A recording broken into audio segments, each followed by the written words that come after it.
Fala, meus amigos, tudo certo com vocês? Deixa eu falar uma coisa, todos aqui já estão sabendo que o Lula vai indicar ao Supremo Tribunal Federal o seu advogado pessoal, Cristiano Zanin, que atuou nos processos em que Lula foi condenado e depois descondenado. E o objetivo desse vídeo é o seguinte: se a Constituição Federal e a lei fossem seguidas ao pé da letra, essa indicação poderia acontecer? Fica comigo durante todo o vídeo que eu vou explicar ponto a ponto para vocês. E se você não é inscrito no canal, por favor, já se inscreve, deixa seu like e aguardo você depois da vinheta.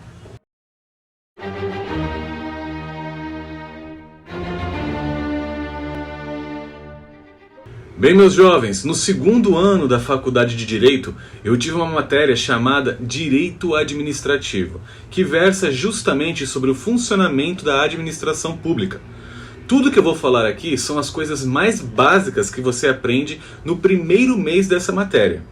E em primeiro lugar, nós devemos ter em mente de que o presidente da República, como agente da administração pública, está sujeito a todos os princípios e leis que regem essa administração. E por isso tem o dever de respeitar todos esses fundamentos em cada ato que exerce à frente da presidência da República. Todos esses atos são denominados de atos administrativos, certo? Então, a indicação de um novo membro do Supremo Tribunal Federal pelo presidente da República é um ato administrativo.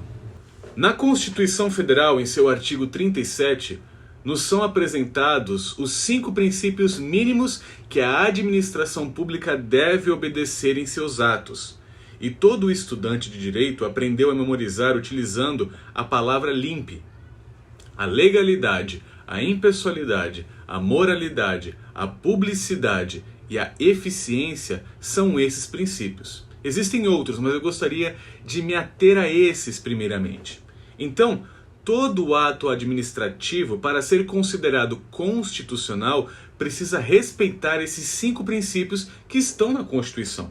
Por exemplo, imagine o governador de São Paulo, que ele deseja aumentar o número do efetivo policial no estado. O que ele faz? Ele abre um concurso público.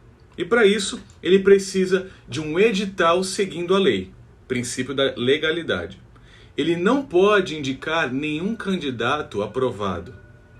A aprovação se dá por capacidade objetiva por meio de concurso público, ou seja, ele não pode indicar alguém que ele conhece, ou seja, princípio da impessoalidade.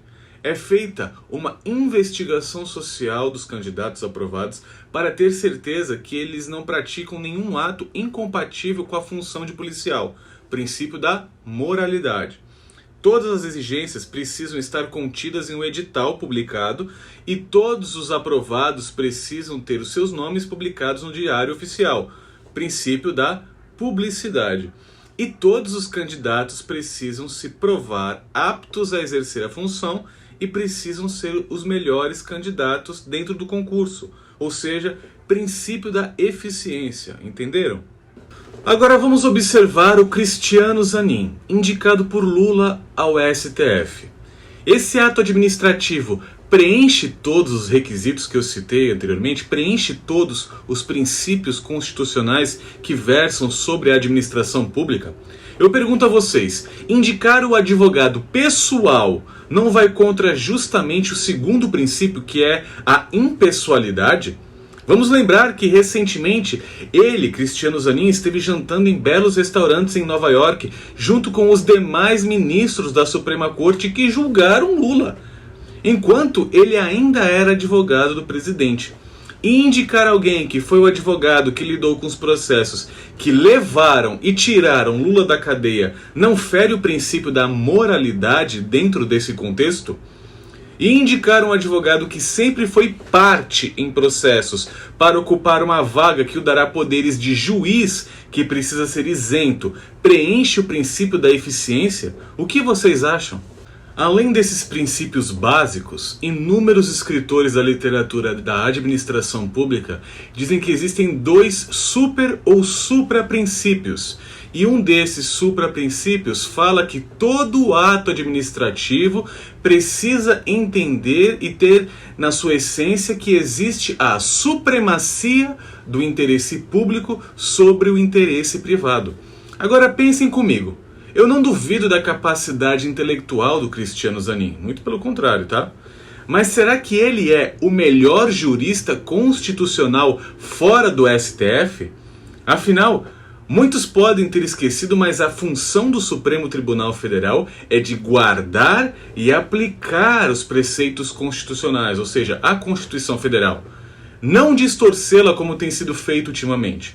Então me responda. Não existe nenhum constitucionalista melhor que ele fora de lá. Porque se tiver alguém melhor dele dentro dessa matéria, o fato do advogado pessoal do presidente ser indicado é de interesse público da nação ou de interesse privado do presidente. Então, esse superprincípio já estaria sendo ferido além daqueles outros que eu já citei, não acha?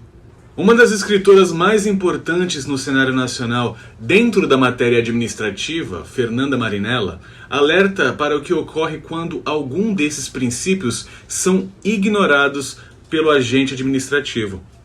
Essa desatenção é a forma mais grave de ilegalidade ou inconstitucionalidade, porque representa uma agressão contra todo o sistema, uma violação dos valores fundamentais, gerando uma corrosão de sua estrutura mestra, além da consequência moral gerada pelo desrespeito a um princípio. Também há a possibilidade de aplicação da Lei nº 8.429 de 92, reconhecendo-se a conduta como ato de improbidade administrativa, previsto no artigo 11 do citado diploma.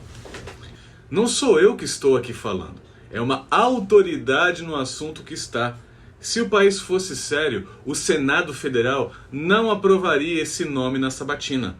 Se esse país fosse sério, Gilmar Mendes não estaria soltando fogos no Twitter e justamente estaria alertando para essa ilegalidade e inconstitucionalidade, por esse ato de improbidade administrativa representado nesse ato administrativo que está sendo praticado pelo presidente da República.